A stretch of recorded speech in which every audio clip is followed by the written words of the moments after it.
All right, welcome to the podcast. I'm hanging out with Paul Wilson, CEO of Decibel Cannabis. How you doing, sir? I'm fine, thank you. How are you?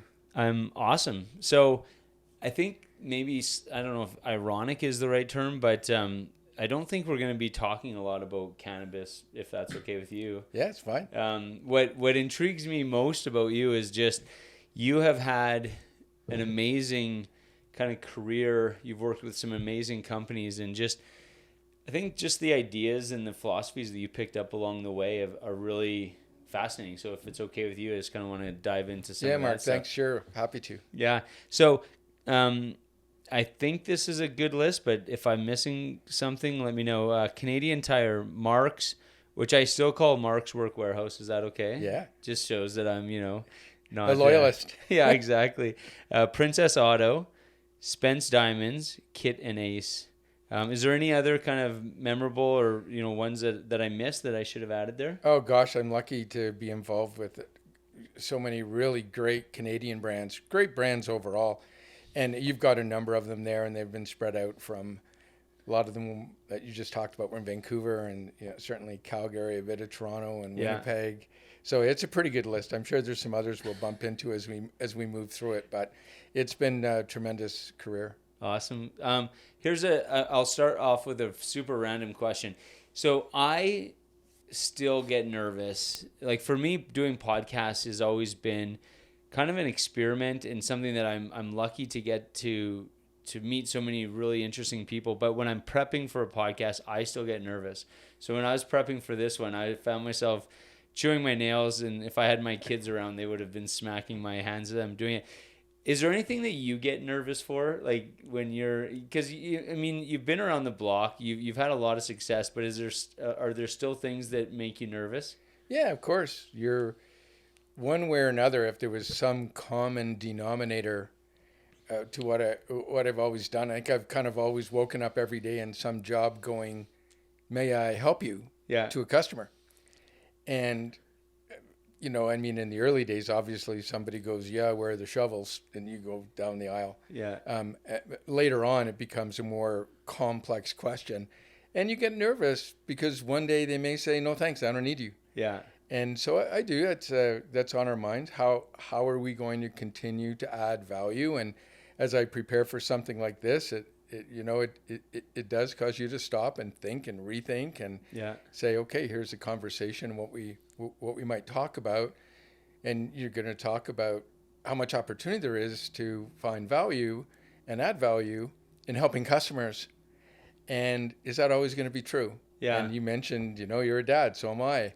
And we think about what our kids are going to do. Yeah. So those are the kind of things that make me nervous. Big impending questions about what the future holds, and probably things our parents ask themselves. Yeah, absolutely. I remember listening to a podcast that I did with a friend, and this was just before COVID, and we were talking about how we always get nervous that, one day, the bottom will fall out and shit will go sideways. And I remember listening to that on a road trip with my wife, and she's like, "Man, that's a really pessimistic view." And then like a couple months later, COVID happened and the bottom fell out and like shit went sideways. So I always think I think being nervous on some level is good because it's almost preparing you for what might happen, right? And you're kind of mentally preparing for that. Yeah, and for us who take on some responsibility to run some businesses, we do have to spend some time dwelling on worst case scenarios and what happens if shit happens. Exactly. And being prepared for it. And over the course of time, you go, well, I want to do this for 40 or 50 years, I suppose. Over the course of time, that's going to happen a number of times, particularly if you hang around certain industries and certain parts of the country. Yeah, no, 100%. So before you started your career, was this something, because there's a lot of really interesting, I think we were saying before, there's a diverse list of companies you've worked with, but I think there's also a commonality if you look at it. Were you prepping yourself to be in retail, or how did that come about?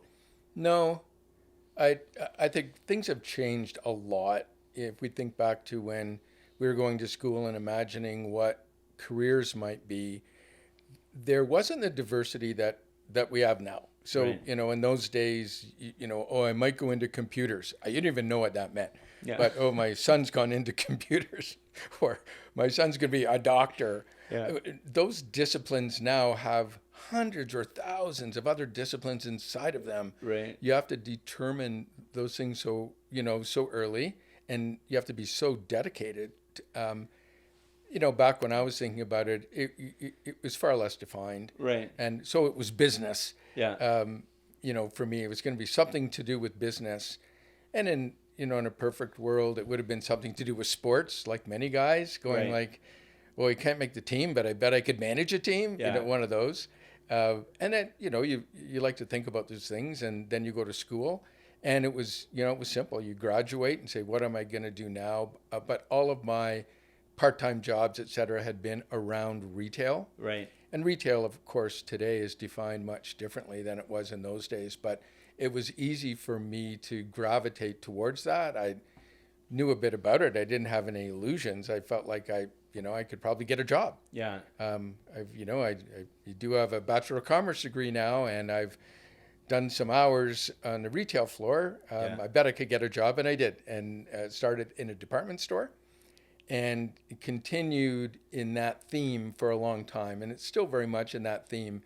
It's just, we've redefined what products are, right, and how they get to market over the course of time.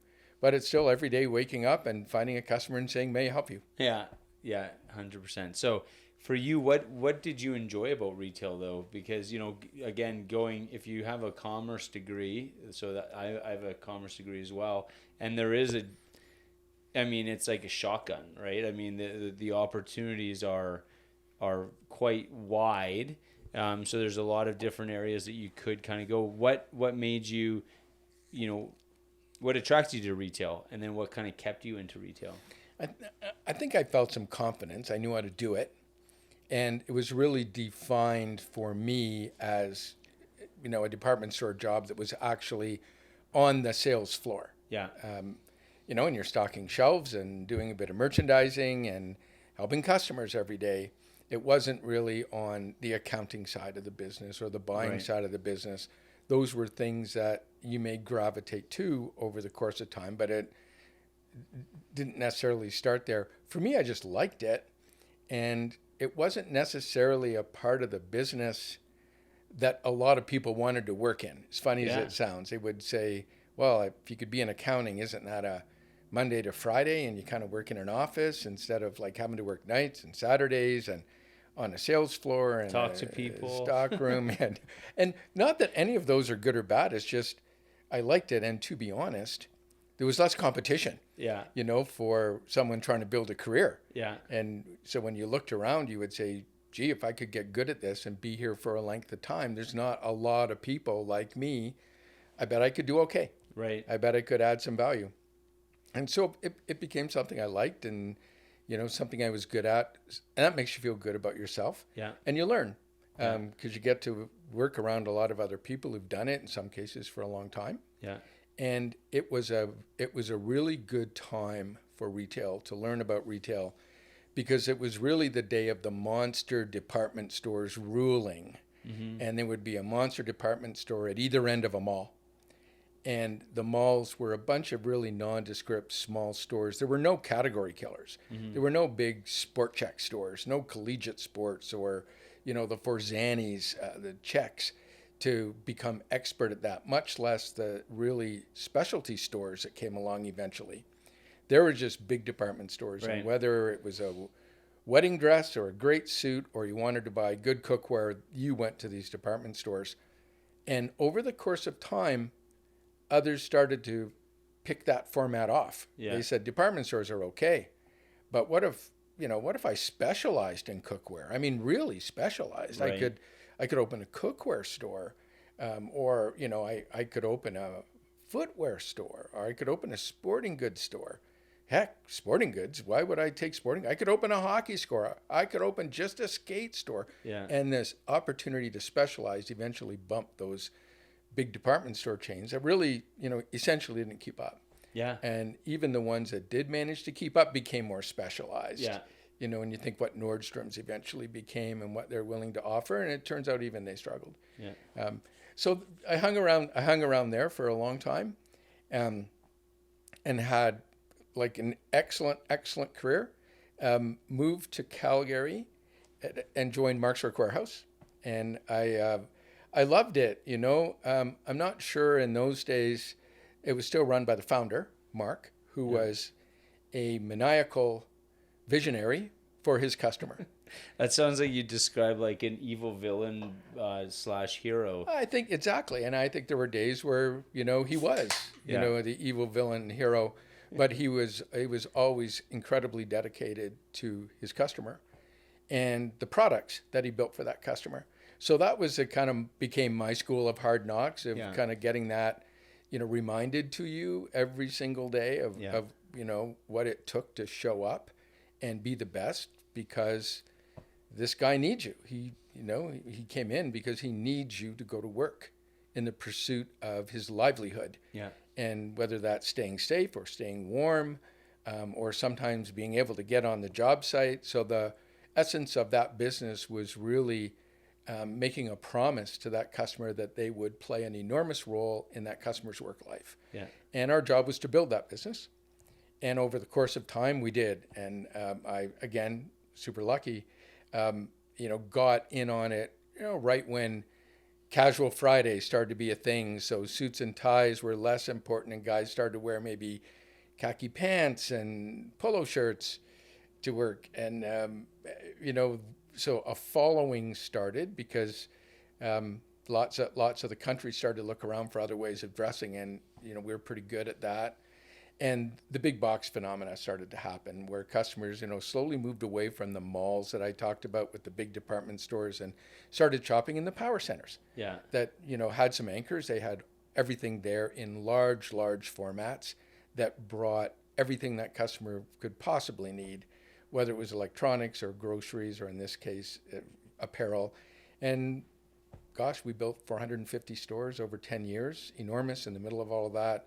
Got purchased by Canadian Tire. Yeah. So there's another incredible Canadian retailer. I'm located, within 10 minutes of 80% of the country. Yeah. And somehow every Canadian's in a Canadian Tire every year or every week of the year for something. Totally. And almost never tires. Yeah, that's it. It's just a crazy following by being dedicated to being excellent at something. And that's where I really started to appreciate some of the consistencies and some of the things we're really good at that endure over time. And, so today I think we're really good at understanding what works and analyzing it, being very quick with trends. And we love our, consumer-centric behaviors. They really work. And innovation rings a bell. Community as a theme, those stores that are dedicated to being part of a community, being the right place and reflecting what that community needs to buy. Yeah. And businesses that get dedicated to understanding what the customer wants and figuring out how to do it, even if it causes some disruption. And I've been with businesses that did all of those things long before any of those things were labeled as cool. And when you say that, though, because what I was thinking about is when you think about Canadian Tire, say, as an example, and I think we talked about this with Princess Auto, but it's one of those things where if you think like, oh, community is important, that seems abstract. But I think where they define what's important in community is specifically what does this community need? Yeah. And so you're addressing, okay, well, if this community has... if this is the demographic, this is the type of vehicles they need these windshield wipers in stock because they're going to be coming in and asking for this specifically. Are those the kind of things that these companies were doing that made them succeed? It was. And they did it on every level. And they didn't do it because it was cool. They did it because they learned that that's what the customer needed. Mm-hmm. And that's where they could add some value. Yeah. And you look at a Canadian Tire, still, run by local dealers who understand when it rains and when it doesn't around here and what people do in their gardens and what they need for their yards, right down to technology that's allowed them to understand what cars are in my market, how old are they? Because I'm going to need a lot of brake parts for, 2016, whatever, Honda somethings. And they chase that, and it really does reflect community. But, so does that, few hundred feet at the front of all of their stores, arguably, the most valuable real estate that they have, that they give away 7 days a week to the local hockey team or the Girl Guides or some guy who's, running a bit of a charity for something locally. All you have to do is sign up and it's there for you. Yeah. Wander out in the parking lot and there's cars parked there with guys with hoods up working on their car with parts that they just bought, and they're asking somebody else, like, where does this widget go and how to do it. That's kind of the ultimate in community. And they didn't do it so that they could, seem hipster. They did it because it worked. Yeah. Oh, they were pre-hipster. They were pre-hipster. Okay, so I'm forgetting, but I think this is a part of Canadian Tire. Is it auto part? It's a red building. Yeah. So Canadian Tire would have many different subsidiaries, as you know, like it could be a Marks Work Wearhouse, they do have an auto parts store. Yeah. That's woven into their network. Yeah. And so they can share parts, but really they're using the technology there. Totally. That's it's essentially a separate chain. Well, the reason I mention that is because this is a free plug to them. They are the best, because guys like me, who, like, my dad would probably make fun of me if I told him that I don't really know how to put windshield wipers on my vehicle. I'm just like, I would wreck like 3 before I get to the 4th one and finally figure it out. And I go to this place and they sell them to me, and then they go out and they put them on my, like, you talk about community, right? Like, they know, okay, we're dealing with guys that they need windshield wipers, but they may not know how to put them on. And they are full of those stories. So Canadian Tire, great example of, they just try to do something to add a lot of value to their product for a consumer. Yeah. And believe that, that will work for them. And if you think about it, the other chains, whether it's Target came to town, National Sports comes to town, Walmart comes to town. Every time one of these things would happen, someone would declare that's the end of Canadian Tire. They do nothing but get stronger. Right. At the end of the day, they reflect the needs of that community. Yeah. And do a pretty good job. So I just hold them up as an example of somebody who was doing something popular and cool before we even knew it was. Right. Princess Auto, same thing. There's a fantastic retailer. And are they based out of Winnipeg? Winnipeg. Okay. Winnipeg. Yeah. Some of the most talented retailers, data experts, just doing it to serve a customer. Yeah. And when we talk about customer relationship management. Yeah. People are, you build software around it. You try to do everything to understand your customer. I think we believe they do it, not Princess Auto, but we believe these big companies run CRM so they can trick us and outthink us and somehow siphon money out of our pockets as customers. No, nobody's that naive. They're just honestly trying to figure out, is there a way I can understand my customer better? Yeah. Wouldn't it be great if I knew what he or she needed before they did? Then I could have it. And the really smart ones go, then I could invent it. And Princess Auto is one of those. Yeah. They were asking customers for their cell phone numbers long before anybody was collecting data at cash registers. Right. And they weren't doing it so they could track your whereabouts and advertise to you. They were doing it so that they could keep track of what you own, because one day you're going to show up and say, hey, I bought an engine 3 years ago and now I need a part for that engine, but I forget what it's called and what the part might be. And they look it up. Yeah. They have all my purchases and your purchases on file. And, they were doing this with not even too worried about whether or not they were contravening any, laws or any laws. They just thought it was great service, and it was. So there's, before CRM was even cool. Yeah. They were doing it to give great service. And it's full of that. Marks was in the innovation business long before it was cool. Yeah. Let's reinvent anti-slip footwear. Yeah. Let's get involved with technical fabrics. And Lulu, for example, and I worked with Chip and Shannon for a while. And, there's people who invented technical apparel but applied it into athletic apparel. Right. and essentially just took technology into their arena and made the product better. Yeah. On the other side of the fence, Marks was doing exactly the same thing, but in workwear. Yeah. What if I drop a chainsaw? What if it can't catch fire? What if I don't want it to get wet or not get too wet?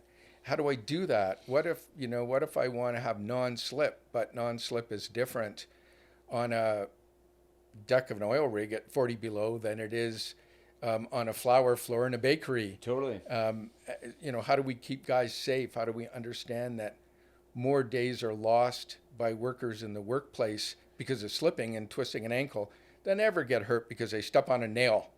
So you have to have a steel plate in your boot.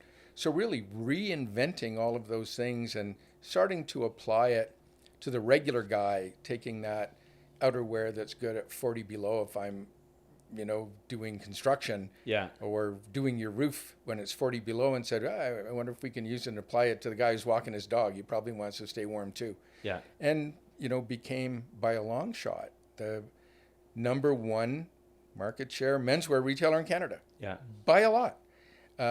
Number 3 women's, market share leadership. Really? Like the, Marks is? sold, yes. You sell, turns out when you have 400 and some stores and you're trusted for good, solid, basic items, Right. people need a lot of good, solid, basic items. And you show up every day and, with Mark's words ringing in your ear about, what that customer wants and what he needs, and listen to him, you develop a mantra of, not of winning, because you work hard to have what sells instead of working hard selling what you have. So I love that. I think a lot of retailers just go, man, we own a shitload of something. Yeah. We better get good at selling it. We've got 50 off signs, and we've got our sales staff that we taught how to sell as whatever. And that you have to be able to do that for sure. But you also have to be able to stand back and say, what would this customer really want to buy? And if you think about today, we have so much opportunity to build exactly what you want. Yeah. Right down to the way we're going to deliver it, how you're going to pay for it, what you're going to use it for, and deliver to consumers the ultimate value. Because we all get to decide as consumers what the value equation is for us. Right. What are we willing to pay for? And we have the ability now in technology to build that exact item. Yeah. And, sometimes very, very quickly. And that's what you've seen. I think there's so many fantastic products out there. And I'm just really happy that Canada and, Paul have had an opportunity to be around a few of them and just kind of take all kinds of lessons and be inspired so much. Oh, totally. Okay, so Spence Diamonds, how did that come about? Because I'm curious. Because, anyone who lives in Calgary hears a Spence Diamonds commercial on the radio it's either Spence Diamonds or it's for Invisalign braces. Yeah. Those are the two that are on all the time. Yeah. So Yeah. So if this Christmas everyone will have invisible braces and huge diamonds on their fingers. Both great products. Yeah. So how did you get involved with Spence? Another fantastic Canadian company, and started by a couple of guys who are just really good. It's 40 years old, or it might be 40 and change years old. The most disruptive retail entity. I wouldn't even say they're retailers per se, right? But who just stood back and said, "There's got to be a better way to do this," right? And essentially looked at a process, and it was really engagement rings. And Spence is very big. If you find a Spence Diamond store, be assured that they own 60% of the market within 150 kilometers. So right, find every bride within 150 kilometers, and half of them have got a ring from Spence. But they started out and said, what's the process? What's the path to purchase? Not just for the consumer, but for the product. Because right now, consumers show up at a jewelry store, diamond store, and I've never bought a diamond before, or maybe today I bought 2 or 3, but I haven't done it very often in my life. And the salesperson does it 50 times every Saturday. Yeah. So they're smarter than me, so I'm intimidated right away. It's pretty expensive, and I know nothing about it. And they're about to reach into the cabinet and get a little tray out and show me a tray with 6 or 7 rings on it. And if you stood back, I'd dramatize it a bit, not much. Yeah. The only reason those 6 or 7 diamonds are in that tray is because nobody wanted to buy them. Right. Because if they wanted them, they'd be sold. Right. So here's a 6 or 7 that nobody wants. Yeah. And I'm going to tell you why you should buy one. And you've got a choice of these 6 or 7. And I think Spence really looked at that and said, no, let's get out of the business of selling what we have and decide, let's have what we could sell. What if you came in the store and there wasn't 7 to pick from? What if there was 7,000 to pick from? Like, legitimately 7,000. And instead of like feeling like you're in handcuffs and, like under bright lights, what about if you could just browse at will? And I'll give you a basket. And the cabinets are wide open. And if you see something you like, take it, put it in a basket. Even if it appeals to you a little bit. We'll talk about it later. Put 10 in there, put 20. Walk around, tell me what's of interest to you. Because all of these settings are available. Matter of fact, they're available in 5 different metals. 14, 20, 21, white gold, yellow gold, any kind of setting. And we'll customize that setting for you. And then we can put any diamond in. And whether or not you're here to spend $1,000 or $10,000 or $50,000, by the way, $10,000, you can get an incredibly great diamond every single time. I would hope so. And, they look at the process and they design it from beginning to end. Yeah. And then, of course, they get very good at buying raw diamonds and, buy them kind of like, right out of the mountain. Yeah. And cut out every single middleman that they can so they can bring incredible value to the consumer. So when you go into the store, you're legitimately shopping free, casual with your basket. Somebody will come and help you. They'll teach you all about diamonds. And at the end of the day, help you narrow it down to your favorite 3. You want to take them home, show your fiance, you want to show your mom. Then you want to drop it off and leave it for your fiance to pick up for you, or you want to pick it out for her. They really disrupted the entire process. Oh, and all of a sudden, and I still, if you said, I don't even want a ring, I just want to buy a diamond, you go there for the most for your money. Again, whether you want to spend $1,000 or $50,000, yeah, for sure. They became excellent at understanding the process, the customer, where the customer saw value, and then knocked themselves out delivering that value. Yeah. And I love being around them. And I was there for a couple of years, and the business sold. Yeah. And, to kind of take it through its next stage of what the regular evolution should be. Yeah. And it was fantastic. And then doing that reacquainted me with Chip and Shannon Wilson in those days from Lulu. And then he just left Lulu, amidst that hailstorm, and has a lot of pretty fantastic thoughts about consumers and what drives consumers and how technology unlocks opportunity. And so I hung around there for a while, and really all of these things that happen over the course of a few decades, and somehow ended up with cannabis, and it was never really part of who I was or what I did. I wasn't for or against it. It just hadn't become part of my lifestyle. Being in Vancouver, I started to, meet a lot of people. It was part of their lifestyle. Right. And, they use it for a number of different reasons, and, it certainly has a very therapeutic following.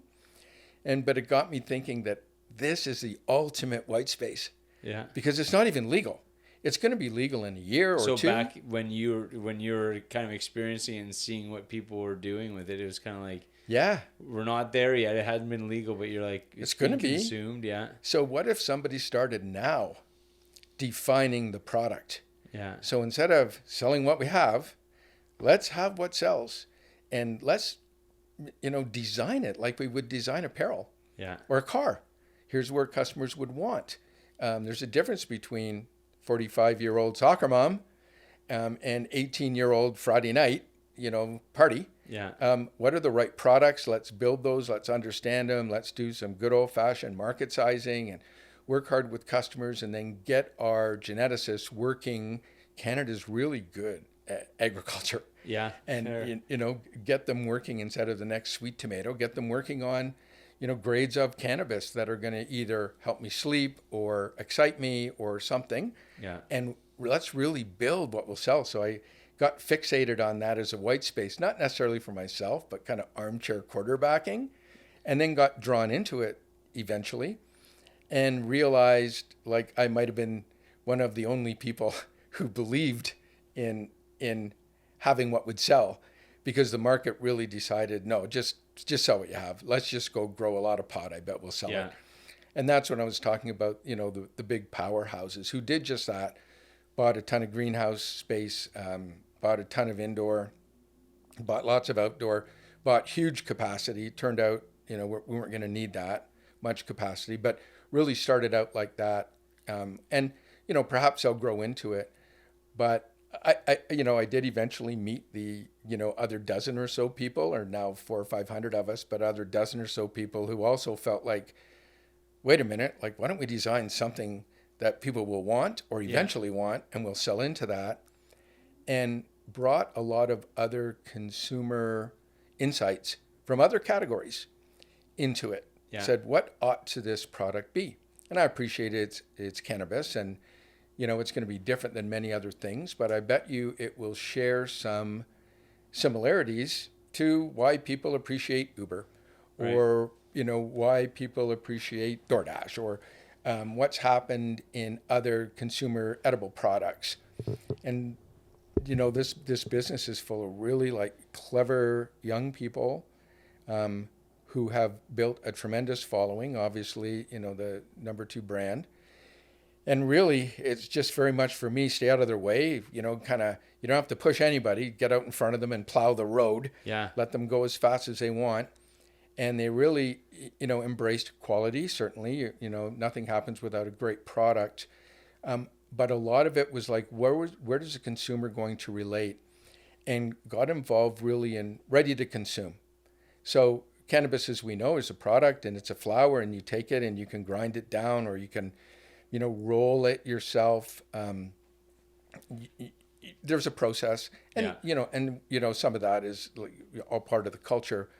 But for consumers who are going to begin to embrace it, for all kinds of reasons, there are things that they do and things that they've learned in other parts of their life that they're going to bring to their consumption. Ready to consume. In other words, I can buy it and consume it right away. Pre-roll. Sounds simple, but back in the day, pre-roll was an innovation. So the business really invested heavily in pre-roll, and it's not an easy decision to make, because pre-roll can look like a number of people actually rolling, but eventually you've got to automate that if you want to go fast enough and compete. So it becomes an investment. And then kiefed pre-rolls, where a thin powder is applied to enhance the product.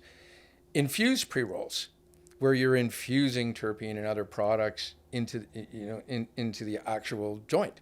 And it's all ready to consume. Buy it, use it. Understanding we are in Canada, and so 7 months a year we're going to be indoors, and it's very difficult to consume this product indoors. May be rude. So vape has a following for that reason, and very, very convenient, and kind of polite in that I don't have to flash it in anybody's face. And certainly we appreciate that many consumers like to be able to do it in a restaurant and go undetected, or in a bar and things like that. But the amount of newness and flavor that you can bring to that product, so we dedicate ourselves to getting good at that and built facilities around it to really keep delivering to consumers newness, innovation. It's interesting. Vape is by far the fastest growing. Well, I'd say infused pre-rolls will be the fastest growing part of it. Vape, although right there, 2 great ways to consume the product. But vape would be, for as much as it's a favorite of consumers and they love it, and very, very fast growing, it's also the most complained about product. Vape is? Yeah. What an opportunity. Here's a product that people love so much that they use it despite being upset with it. And upset with it. So they're complaining about it even though they're consuming it? Or the people that aren't consuming it? They tolerate it. They tolerate it because it's so good, but boy, there's a lot. It gums up. Sometimes it doesn't work. You end up wasting a lot at the end because it's clogging. so for a company dedicated to consumers, they go like, wow, so we should fix that. Yeah. Like, let's fix that. And, it causes technology to happen. It causes, new kind of hardware cartridges to be built. And with some technology that those cartridges can be smart and understand what kind of pod you're plugging in and what temperature it should vaporize at. So those are the kind of things that Decibel has done, and really like chase this newness. And it all comes down to talking a lot to the bud tenders who work in the stores, who've now spent 4 years talking to consumers every single day. And right from day one, listening to consumers say, hey, what's new? Yeah. So when you go, what's the number one question people ask? Hey, what's new? You kind of want to be the answer. Totally. So fair. chasing that and understanding innovation and staying dedicated to that product.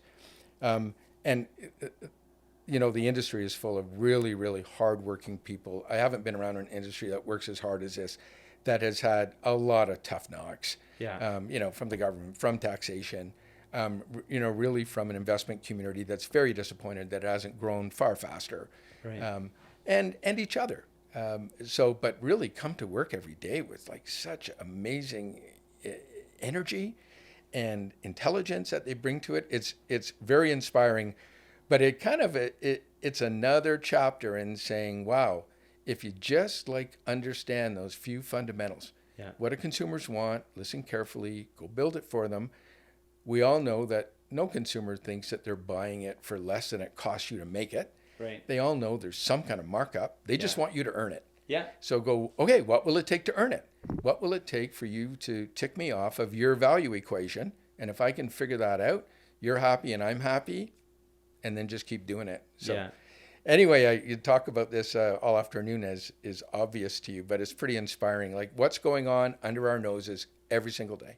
No, and I love that. And I love the fact that you're bringing, a context of what you've learned through your career to this industry, because it seems to me that intuitively you would think, well, the people that were already users in cannabis would be the people that would bring the best knowledge to the industry. And I think there's probably some truth to that. So, but also too, people who maybe weren't big users, but so yourself, you're bringing a perspective to the industry. And so you're saying, because what you're doing is you're bringing how what you learned through, Marks and Canadian Tire and Spence is, what is the consumer experience in this as opposed to, well, we got a whole bunch of weed that we need to sell, so let's just sell it. It's like, yeah, but how do the questions you're asking are different than the questions that someone who, came to the industry because they were already like,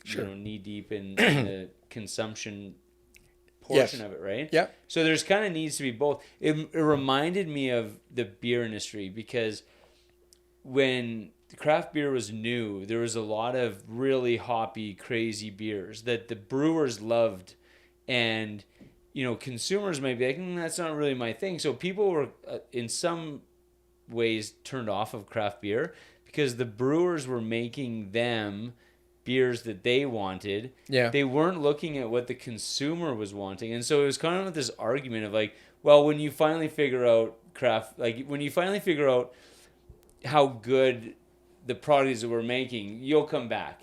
As opposed to saying, okay, we should listen to them and be making the product that they're asking for. Yeah. And now if you look at the craft beer industry, and a good example of what we're drinking today, they're making the beers that consumers want. And so I feel like that's what the perspective that you brought to the cannabis industry, which is, let's give the customers what they want and let's allow them to consume it the way that they want.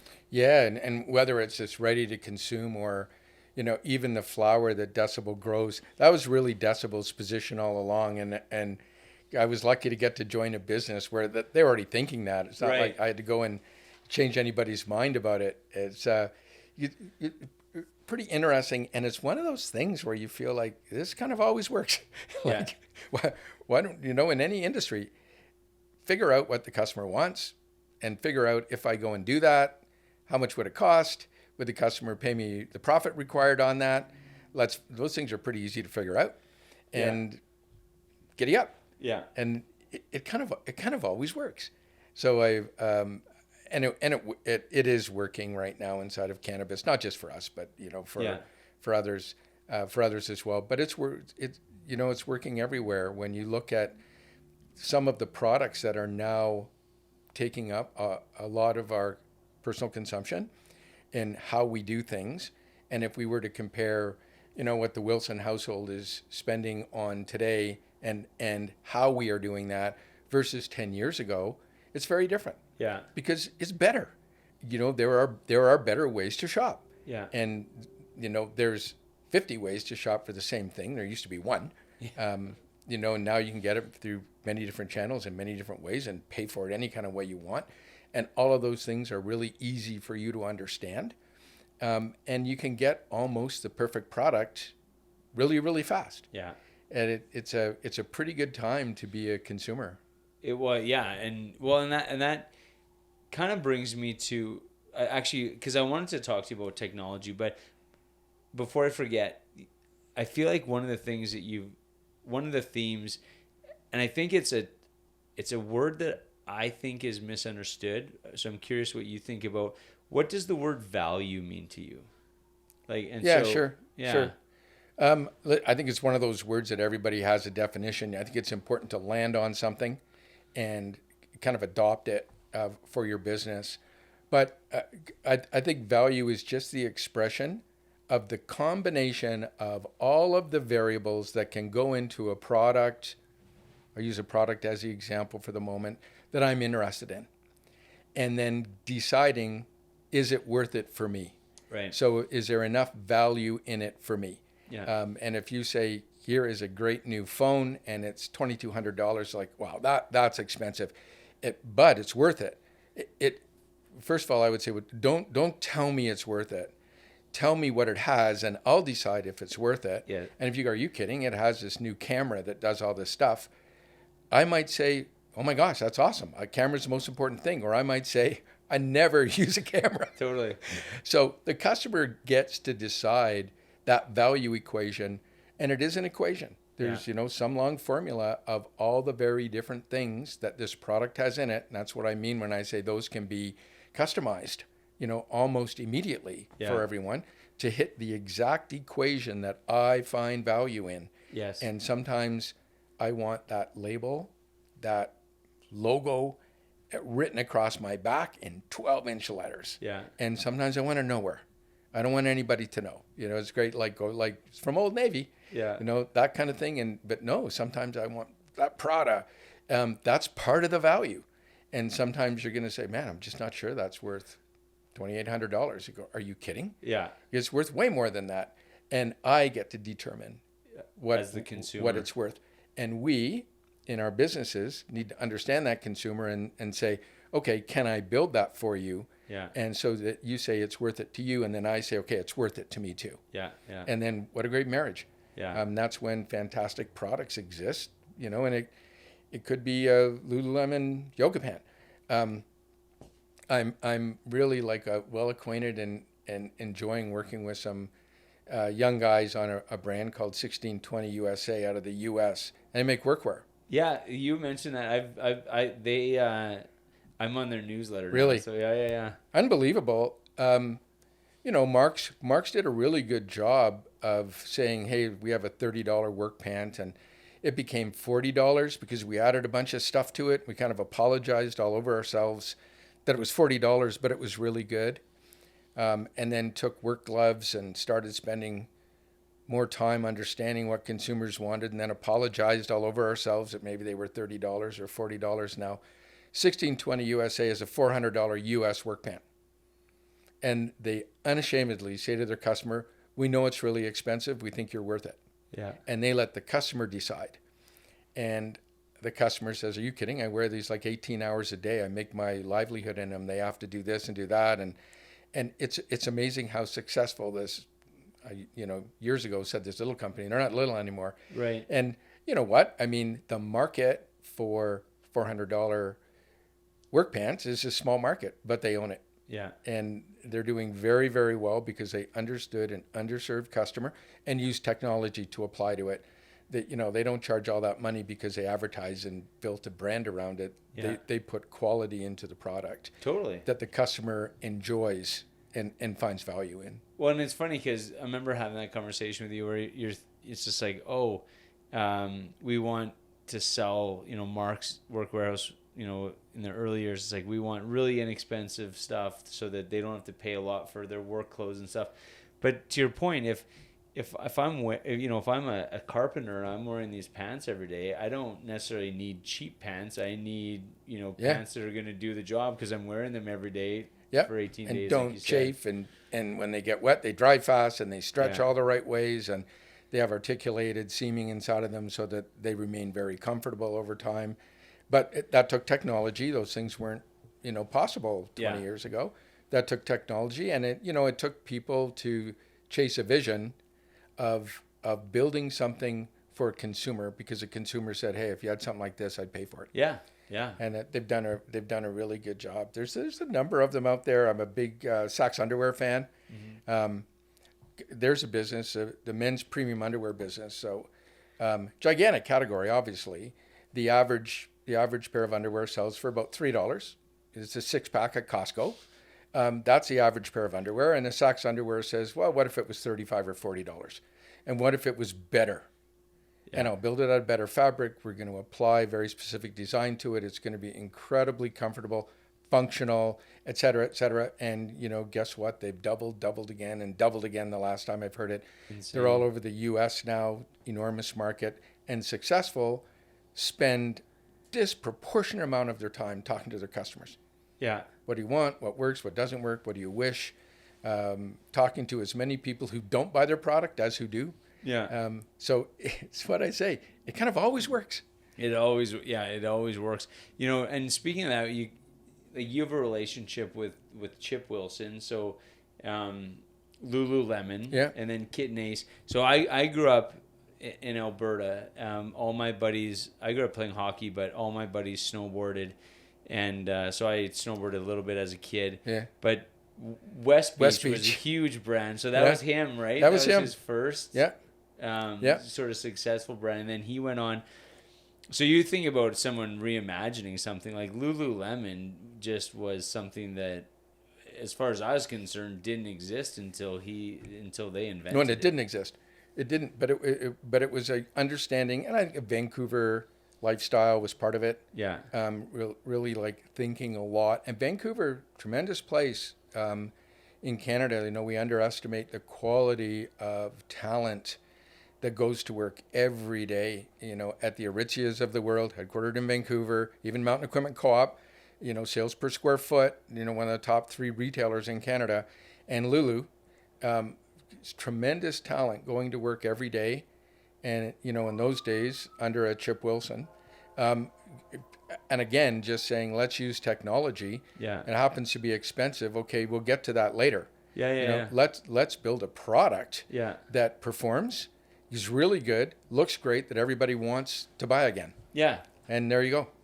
But I mean, just completely didn't even, because there's disruptors, but then there's like creators of categories. Like I feel like he didn't disrupt the category. He invented it. He invented a category. He did. He invented it, and I he invented it, and the Nikes of the world and the Under Armours of the world kind of poached it. Yeah. And that's not necessarily good on Lulu. Like you invented you threw a great party, then let a bunch of people come and steal your party, and. How do you prevent that? Not that Lulu's done poorly. You just keep going faster than them. Right. But like I was actually at the mall with my daughter last night, and there was what I would perceive to be like a Lululemon kind of knockoff. A spin-off, yeah. And it was just kind of one of those funny things because you could see all these things that they had, and I'm like, you can just tell they're like 2 years behind. They're kind of like, oh, this is what Lululemon had last year.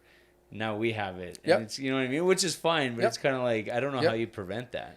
You don't prevent it, and I think you just keep going faster. And you the things that make you good is not only the design, but there's, we think about the design. It's not just what it looks like; it's what is it made out of, and what does that fabric do, and how does it perform over time. Yeah.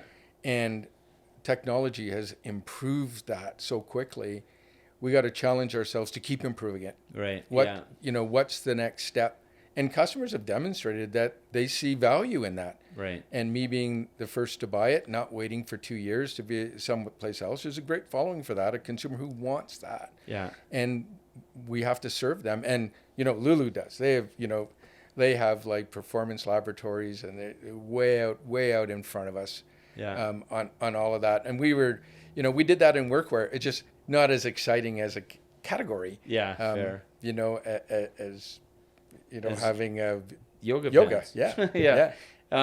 So technology, because I'm thinking, back when you said, when you started and you have those big department stores that kind of had everything. There was the toy department, there was the, menswear, and how everything's kind of, really gotten more, there's the category killers, there's the, the specialization, and then technology on top of that, which is, the Amazons of the world. Yeah. So how does that, looking at technology from a positive perspective, how is it, in your mind, improve the consumer experience? Limitless selection. The ability for me to buy exactly the right product and comfort myself that it's the right product, and then I'm paying a price I'm comfortable for it. It's available. Turns out it can be really, really fast. Weirdly fast sometimes. Yeah, sometimes scary fast, even if it has to be made. So I think it's broadened that. It's challenged manufacturers to redefine the businesses that they're in. Right. And that's what I mean. Like, retail is something different. I'm not even sure what retail is anymore. It's not, we used to think about, well, it's a brick and mortar. It's not that. I think it's a last step between the production of the product and the consumer's, front step, as it turns out, is how retailers ought to be thinking about themselves right now. And in some cases, even, producing that product. And if we do that, I think we embrace the Amazons and understand that's a channel. And it makes it very, very easy for consumers to compare and then shop. And to the extent that, if we're not happy with that, let's, invent our own Amazon. Yeah. Or take advantage of the one that exists. Right. And find opportunities to out Amazon. Yeah. And, get out of the business of, trying to get the government to shut them down, and get into the business of saying, we're serving customers better every single day. Yeah. And customers are choosing this because they have the ultimate way of shopping for the ultimate perfect, item that they had great confidence in, and they were right. Yeah. And that's showing up in other parts of our consumer life. Like, it would be very difficult to not agree that, Uber's not a better way. Yeah. I mean, the taxi business fell asleep for a couple of decades, and guess what? Yeah. Somebody ate their lunch. That business was there the whole time. Yeah. For Yellow Cab or whoever to go and take, and they didn't.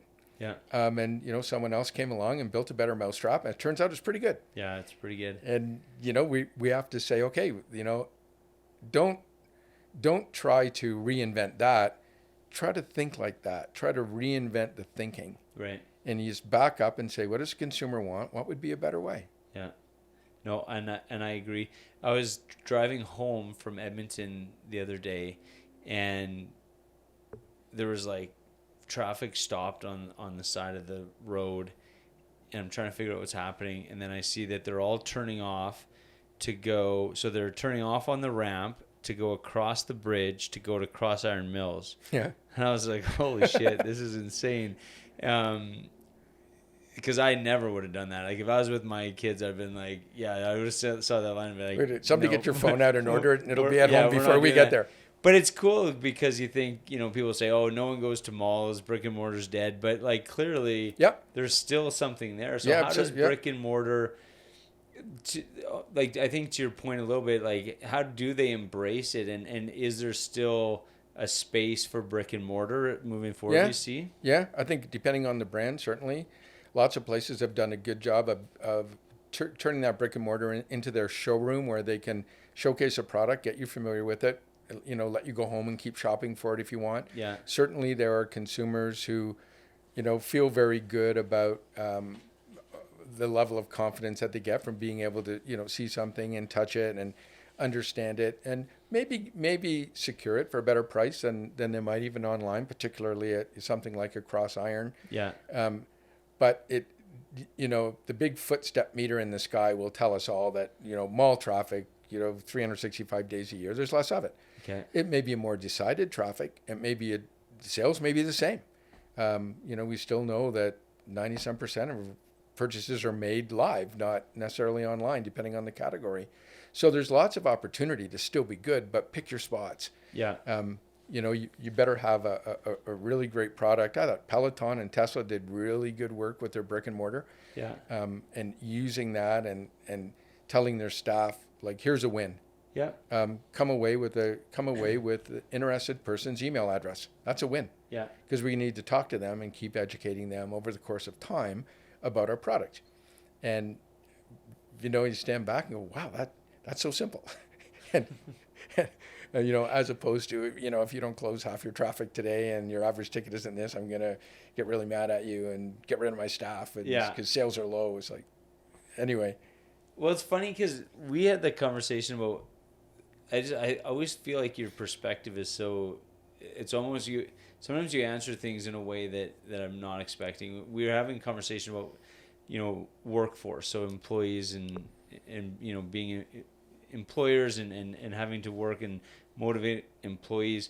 So when you think about technology, how does technology impact, or maybe for you specifically now, but how does technology impact the relationship between an employer and employee? For example, over COVID, we found out that, we can actually work from home, and it doesn't actually doesn't decimate production and stuff like that. So how does technology, so going outside of the consumer thought process, but into just the employee process, how does it affect it, whether that's good or bad? Gosh, I mean, we should all be so proud of ourselves and each other about, the resiliency that we have during COVID. Yeah. And what we were able to continue doing is really quite amazing. And, a lot of it because of technology. I think when we look at how do we keep that going? Yeah. And it's not easy. It's expanded the talent pool. Yeah. Certainly when you hire someone to do some of these things and, your best candidate happens to be like somewhere you've never heard of before and you'll likely never meet them in person, it's hard to get your head around hiring them, except why wouldn't you? Yeah.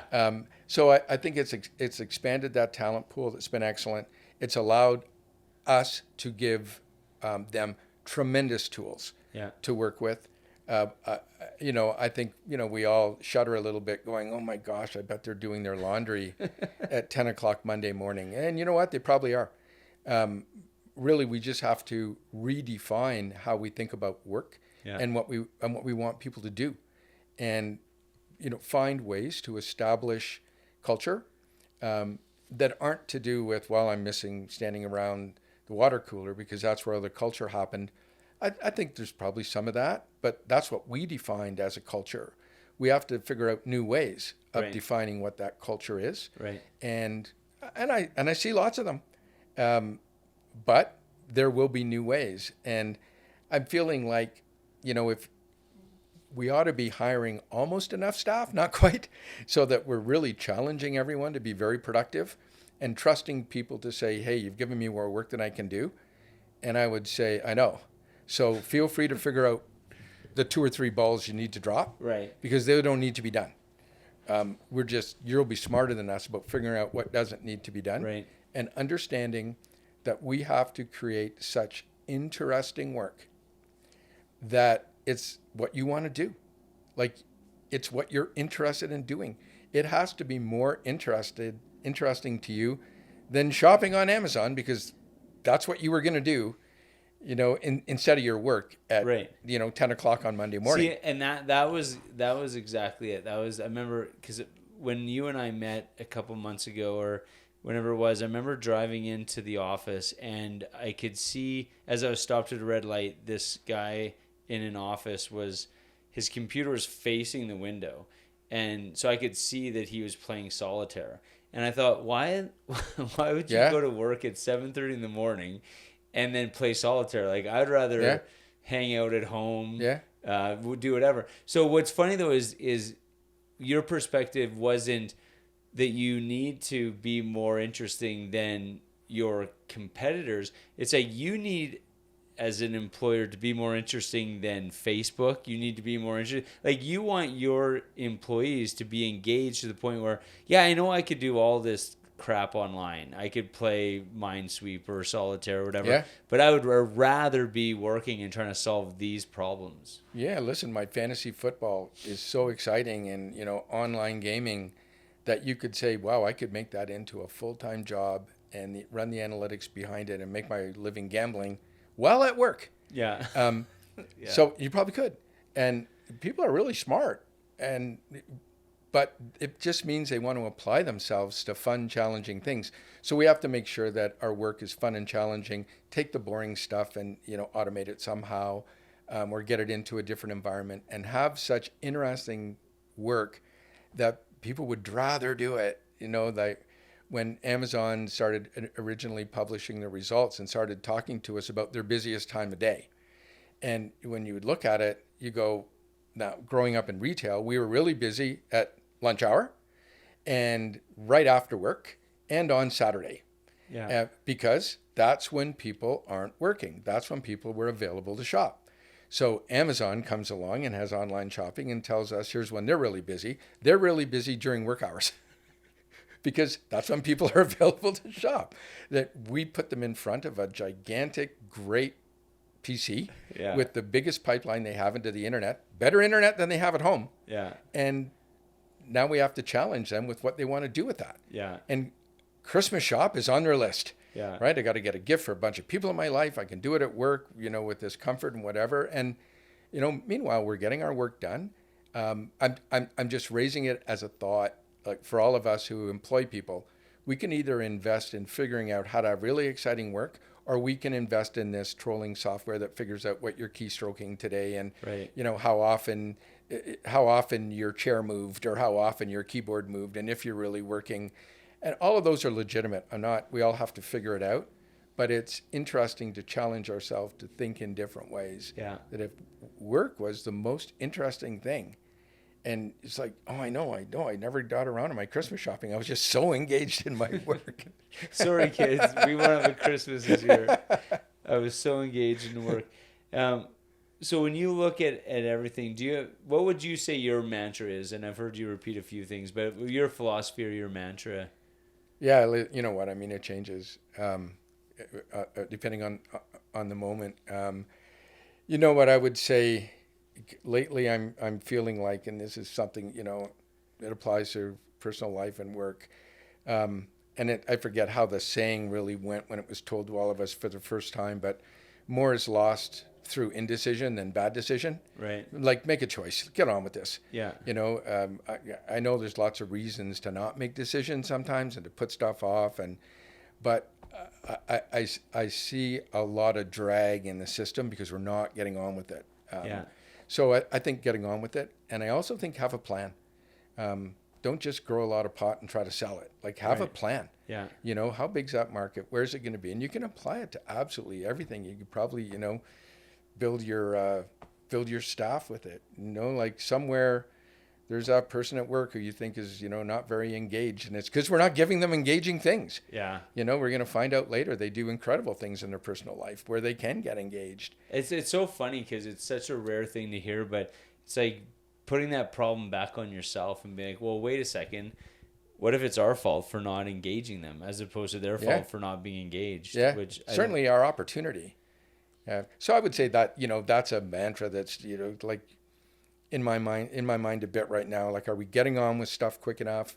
Not when I say we, as I'm talking about my own workplace, but when we look at, how our communities function, how governments function, and some of the larger challenges we have, are we really getting on with it, or are we evaluating it too much? It's going to be another couple of years. If we did something else for that couple of years instead, we might be further ahead. Anyway, Those are the things I'm thinking about. No, I love that.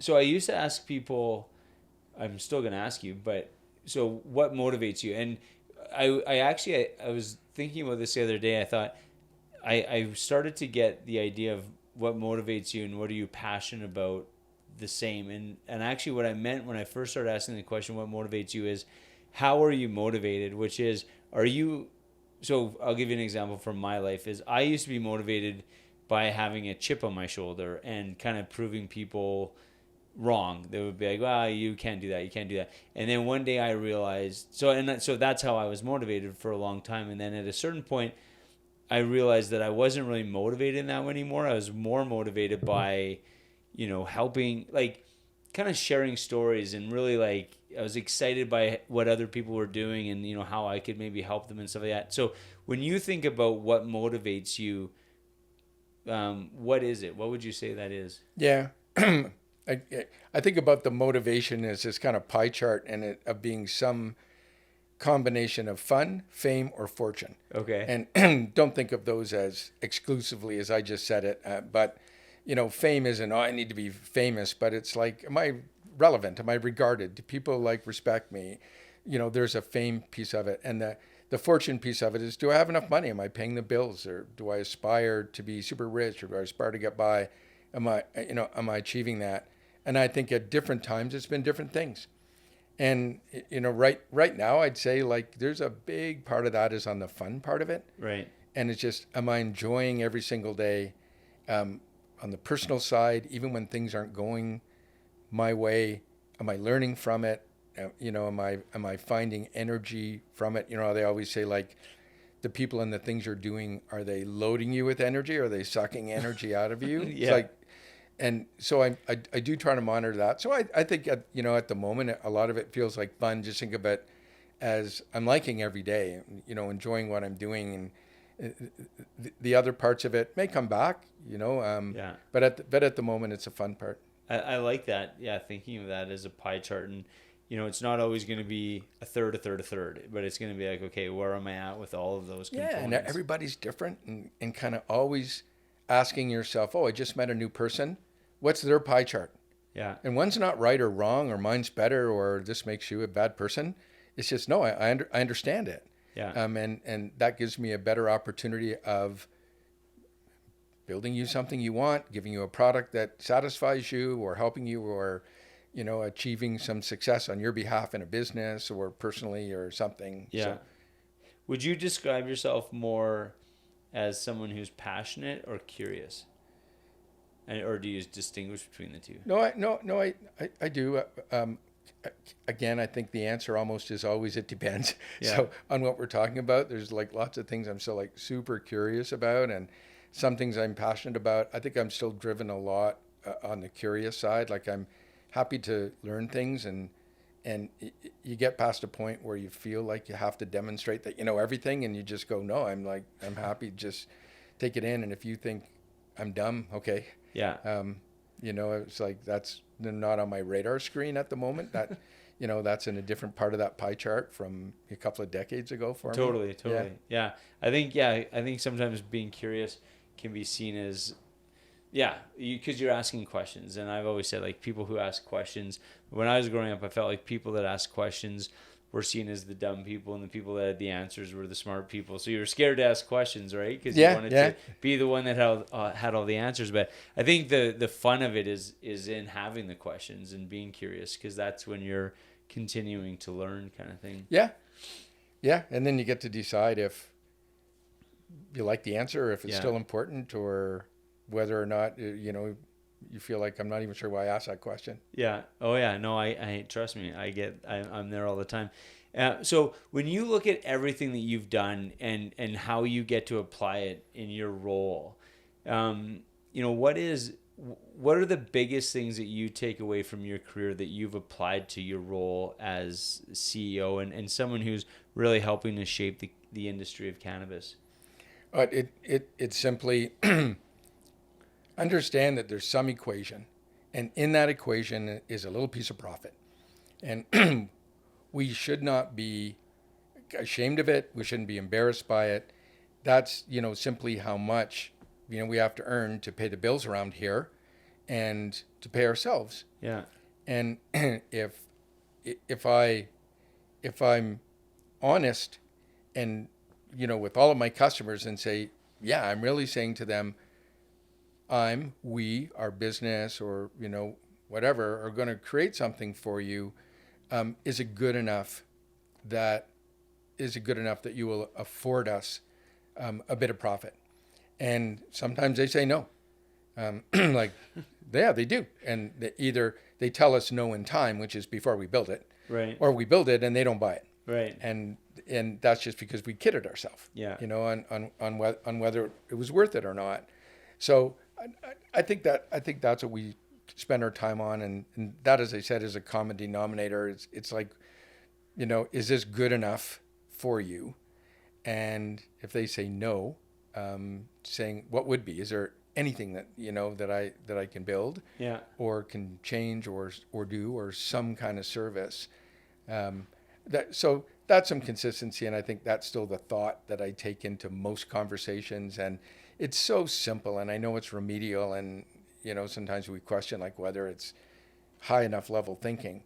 And I know it takes a lot of, you know, really smart kind of complicated work to then deliver on that. yeah, But the magic sauce seems to be like, you know, what's the product that you would find valuable enough to pay for? yeah, And, you know, the days of, well, you know, I bought something, but I bet I got it under cost, or, you know, you can't do that forever.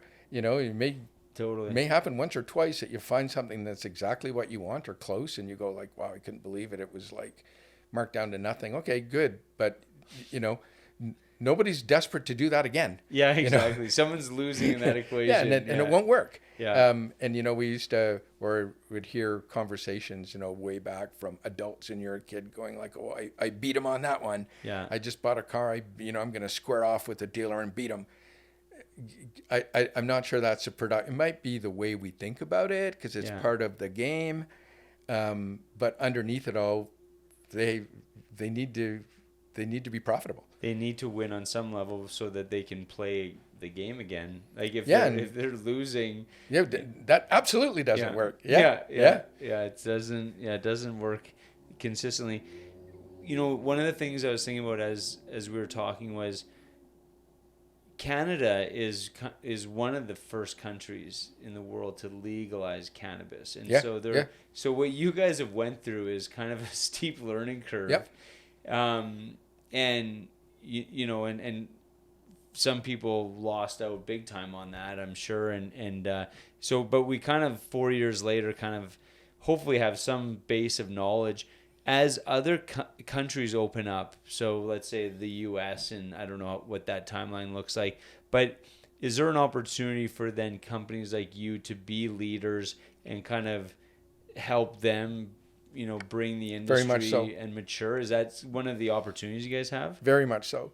And, you know, the U.S. obviously, rest of world, obviously pretty big markets. You know, Canada is such a small market. If you can kind of get it right here, you know, it's treacherous. So you're doing pretty well. But Canada is good at this. So, you know, turns out we're pretty good farmers to begin with. Yeah. So we're talking about creating products, and, you know, we've got our school system has stepped up. We're graduating, you know, really smart kids in Alberta, in a lot of instances, who are finding a big industry, and they're scientists. You know, we used to think about these underground guys, you know, growing pot, and when you finally meet them, like, wow, they're really smart. And passionate, and like, they defy the stereotype. I absolutely, would say, like 1,000%. Incredibly fast, smart, honest, creative scientists. They measure everything, you know, hours apart, and what's with microscopes and what's happening. So we get to bring that. We've been doing it longer than anybody else. You know, California has been there, you know, as well. Yeah. So you look at some of the markets in the U.S. that we copied from, because they're a bit in front of us. There's 4 or 5 of those markets, but Canada putting it together nationally is the first, and putting it together recreationally. Right. So it may have been around, but it's a medical product. You know, like, you know, I'll get it to you somehow. For Canada actually taking it to market, whether we're realizing, you know, how capital structures of businesses need to work and the financing needs to work, the assembly of, utilities and how we get ourselves there with facilities that need to be stood up, the government's involvement, and particularly like how taxation needs to get involved, and how all of this gets organized, and then the products you build, what customers do, how quickly the market grows over time, and how quickly the market changes from one product to another. Quickly it'll move into edibles and things. Yeah. Canada's learning all that first, and Canadians are pretty good at some of this. And we, spent the first half hour talking about great brands. So you'll see Canada be major players. Already are on world stages. Just right now the world stage is small. Yeah. But it'll grow really quickly, and this can be a really important export item for us. Yeah. No, and I think that's exciting because there was a steep learning curve here, and it's like, okay, well, and the Canadian market is quite small, but it's really interesting when you see, okay, but what we've learned and how can we export that globally, and that's exciting.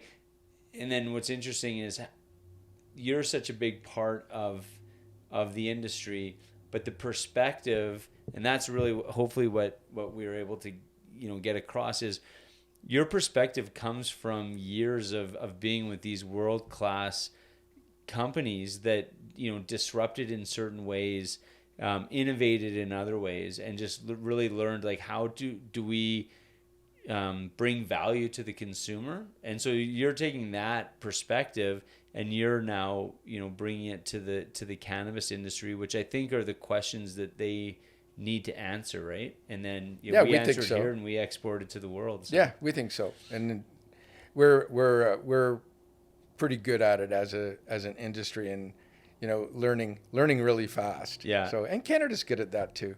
Absolutely, it's been fun.